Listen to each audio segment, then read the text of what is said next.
अस्सलामुअलैकुम ब्रिगेडियर साहब, कैसे हैं आप? जी वालेकुम अस्सलाम, I am fine, thank you.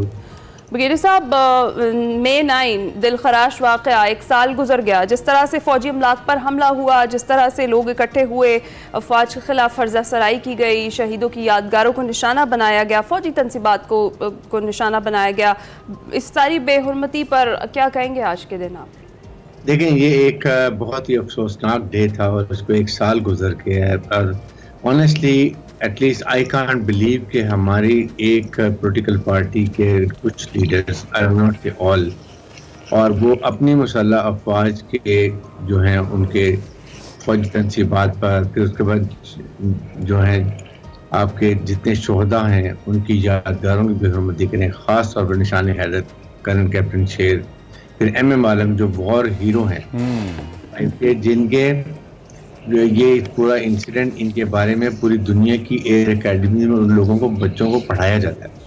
आप सोचेंगे वो, फिर उसके बाद GHQ के ऊपर हमले करना, ये, और फिर बताया जा रहा है, गाइड किया जाए कि फलान जगह पे जाओ, ऐसे जाओ, इधर जाओ।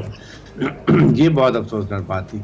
और या फिर खुदा का शुक्र है कि फौज ने बड़े प्रोफेशनल तरीके से अपने ट्रुप्स को विथड्रॉ कर लिया, ताकि कहीं किसी वजह से कहीं आपस में क्लैश ना हो जाए, और जो दुश्मन का नैरेटिव है कि फ़ौज और अवाम को लड़ा दो और उनको आपस में डिवाइड कर दो, फ़ौज को कमज़ोर करो और उसके बाद पाकिस्तान को नुकसान पहुंचाओ।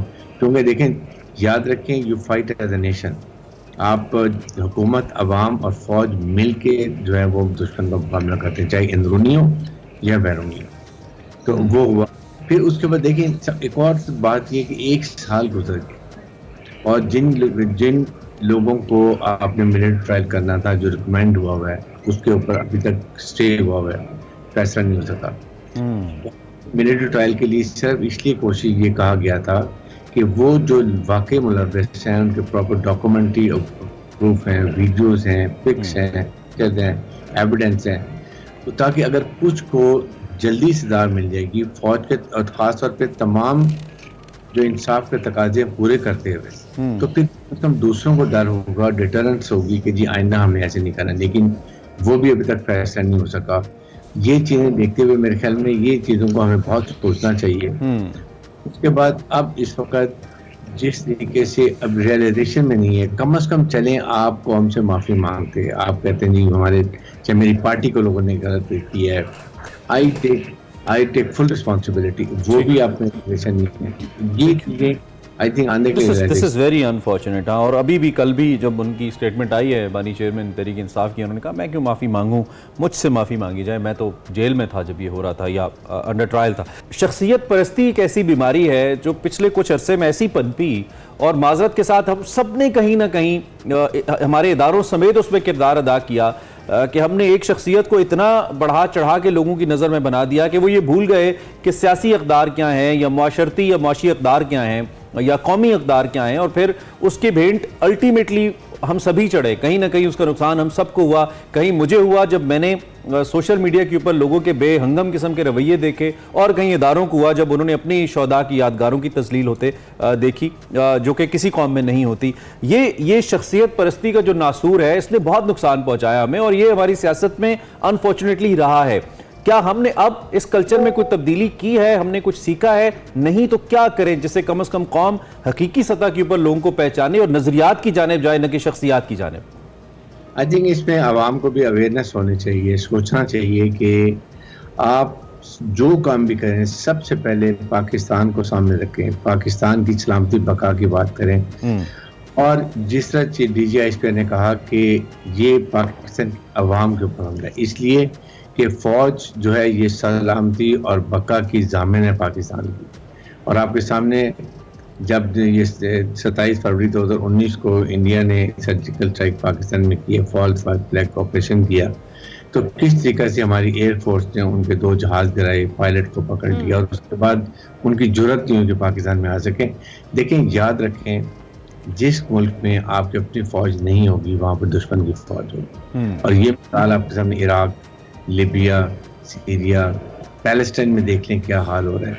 इससे देखें कि तो हमारे जो दुश्मन हैं उन्होंने रियलाइज़ किया है कि जब तक पाकिस्तान की मुसल्लह फ़ौज और अवाम में आपस में एक एतमाद है, ट्रस्ट लेवल है, तो पाकिस्तान को नुकसान नहीं हो सकता। सो दे वांट के किसी तरीके से भी इनको डिवाइड कर दें। ये सबसे खतरनाक है। इसके लिए पूरी कौम को हमें यूनाइटेड खड़े होना है और इस नैरेटिव को डिफीट करना है जो इनएडवर्टेंट है। ब्रिगेडियर साहब, जिस तरह से अगर हम बात करें DGI-SPR की प्रेस ब्रीफिंग की भी बात करें और पाकिस्तान तहरीक-ए-इंसाफ मुसलसल मुतालबा करती आई है जुडिशल इंक्वायरी कमीशन का, तो अगर ऐसा होता है, अगर इंक्वायरी कमीशन बनता है, उसके हवाले से वैसे तो क्लियरली कह दिया DGI-SPR ने कि उन वाक़यात पर बनाया जाता है जिनमें कुछ इबहम हो, लेकिन अगर बनता है जुडिशल कमीशन तो फिर वाक़े की तह तक जाएंगे, क्योंकि हमारे पास वीडियो शवाहिद भी मौजूद हैं, सबूत भी मौजूद हैं। तो अगर जुडिशल कमीशन बनाया जाता है तो क्या लगता है पाकिस्तान तहरीक-ए-इंसाफ उसकी फाइंडिंग्स को भी मानेगी? फिर ये तो किसी चीज को नहीं मानते, आपके सामने ना कोई कोर्ट के ऑर्डर्स को मानते हैं। They want a one man show, जो बानी पाक की PTI ने कह दिया वो उसको करना चाहते हैं, और वो रियलाइज नहीं करते हैं कि कितना मुल्क को नुकसान हो। आपके मुल्क में कितनी पॉलिटिकल इंस्टेबिलिटी है, ये इकोनॉमिक लॉस हुआ है, अवाम में पोलराइज सोसाइटी कर दी है, जो इनटॉलरेंस हो गई है। ये बड़ी खतरनाक चीजें हो रही हैं कि आप फैसला खुद करना चाहते हैं बजाय कि आप कानून के मुताबिक जो है वो आप कार्रवाई हो और अदालतें उसका फैसला करें। ये जंगल का कानून नहीं होना चाहिए। इसके लिए भी हम सबको आज के दिन में मेरे ख्याल में ऐड करना चाहिए कि हमें अपनी मुसल्लह अफवाज पे एतमाद होना चाहिए। जो भी हुकूमत है, जिसको अवाम ने सिलेक्ट किया, उस पर एतमाद करें और मुल्क को खुशहाली की तरफ लेके जाएं। ये सबसे बड़ी बात है। इस वक्त बहुत खराब है। अच्छा बेग साहब, आपने चूँकि बहुत लंबे अरसे तक बतौर ऑफिसर फौज में सर्व किया और बहुत से ऐसे शोहदा होंगे, बहुत से ऐसे आपके कोर्समेट्स होंगे, आई बिलीव आपके साथी होंगे, दोस्त होंगे ज़ाती, जिनको आपने अपने हाथों से रुखसत किया होगा, लाशें उठाई होंगी, क्योंकि हर फौजी की ज़िंदगी में ये एक बड़ा इंटेग्रल पार्ट होता है, शहादतों को देखना, शहादतों से निमटना। और फिर वो फैमिलीज़ भी डेफिनेटली देखी होंगी, अभी भी देखते होंगे जो कि ये लाशें उठाते हैं। क्या फीलिंग, क्या एहसास होता है जब एक शख्स अपने मुल्क के लिए अचानक से एक नौजवान जान दे देता है, जिसकी पूरी ज़िंदगी आगे पड़ी है, जिसके सामने उसकी पूरी फैमिली पड़ी है, but he goes and dies for his country.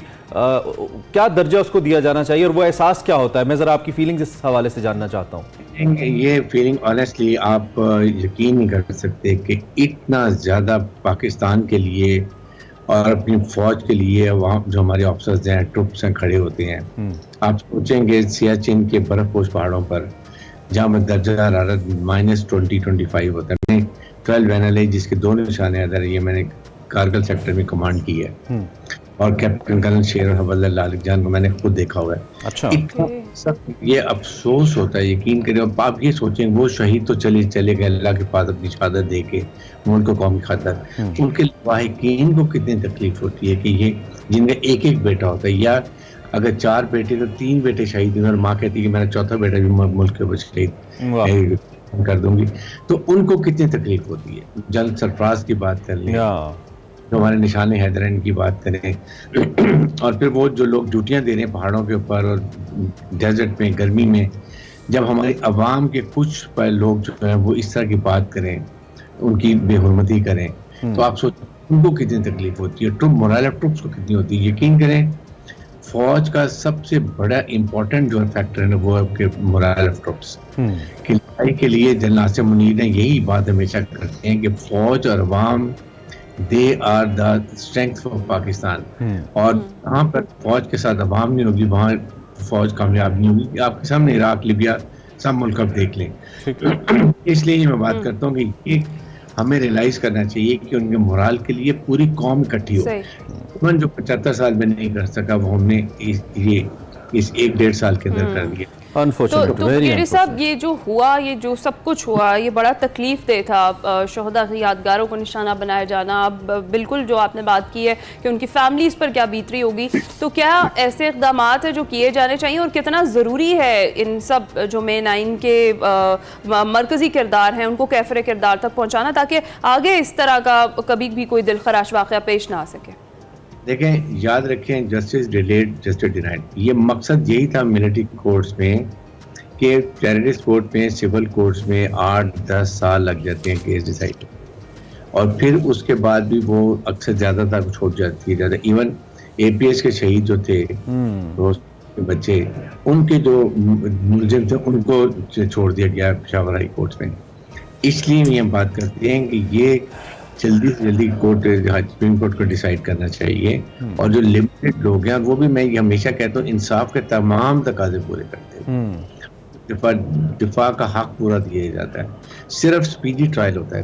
एक फ़र्क है कम्युनिटी कोर्ट्स के अंदर, उससे ये होता है कि डिटरजेंट फैक्टर होता है कि लोग डरेंगे कि आइंदा हमने ऐसी बात नहीं करनी। आप सोचें आज इनको सजा नहीं होती, इनको कुछ सबक नहीं मिलता, तो कल और लोग और वाक़यात होंगे। अच्छा भाई साहब, पॉलिटिकल आइडियोलॉजी जो थी तहरीक इंसाफ की, उसको किस हद तक आपके ख्याल में उसके लिए 9th में डैमेजिंग था? चूँकि वो तो अभी भी ये क्लेम करते हैं कि still people vote for us, we are the majority party. That means कि लोगों ने 9th मई का को उस तरीके से कबूल नहीं किया जिस तरह का बयानिया रियासत का है। आपने देखे होंगे उनके बहुत सारे बयानात उनकी मकसद लीडरशिप के। तो व्हाट डू यू थिंक, क्या पॉलिटिकल आइडियोलॉजी को कोई नुकसान नहीं पहुंचा, या वो ख्वाब खरगोश में है? इसके पीछे आपको क्या लगता है, बीइंग एन एक्सपर्ट? लोगों ने रियलाइज कर लिया है, और इसीलिए आप देख लें कि कितने 71% वोट जो है दूसरी पॉलिटिकल पार्टीज को पड़े हैं।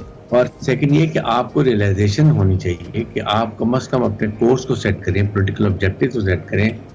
कोई ऐसी चीज जो हमारे मुल्क के लिए नुकसान हो, हमारे मुल्क के अवाम के लिए नुकसान हो, हमारे सलामती और बका के लिए नुकसान हो, ठीक है भाई साहब, तब उसको मैं नहीं करना। बिल्कुल ठीक, बिल्कुल ठीक। Thank you very much for your time early in the morning. बहुत शुक्रिया। और एक बार फिर इजहार यकजहती भी है शोहदा के साथ, और इजहार अफसोस भी हमारे अपने रवैयों के ऊपर, जिस तरह का मुजाहरा हमने 9 मई को किया। मैं सिर्फ ये कह के इस सेगमेंट को क्लोज करूँगा कि अल्लाह करे 9 मई जैसे वाक़यात दोबारा कभी ना हो।